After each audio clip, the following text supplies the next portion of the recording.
ఇవాళ morning friends మేము అట్లా మార్నింగ్ వాకింగ్ వెళ్తామన్నమాట. సో వాకింగ్ వెళ్ళినప్పుడు అక్కడ ఒక పెద్ద యాక్సిడెంట్ చూసామన్నమాట. చాలా డేంజర్. అసలు మార్నింగ్ 4కి డ్రైవర్ జస్ట్ అట్లా అట్లా నిద్రపోయాడు. అట్లా జస్ట్ కునుకేసాడంట.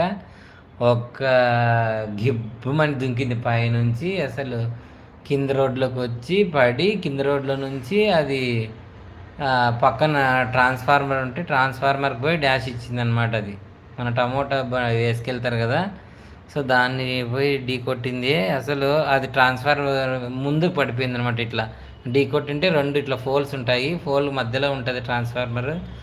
పెద్ద లైన్ అనమాట, అది కరెంట్ లైన్. అది ఇట్లా పోయి గుద్దింటే ఫోల్ ఇరిగిపోయి ముందరికి పడింది. ఇట్లా మిందికి కానీ పడింటే 3 మెంబర్స్ ఉన్నారు దాంట్లో. ఆ 3 మెంబర్స్ అసలు బొగ్గు బొగ్గు అయిపోయేవాళ్ళు. నిజంగా పెద్ద లైన్ కదా, పవర్ చాలా డేంజర్. మేము జస్ట్ అట్లా వాకింగ్ వెళ్తాం.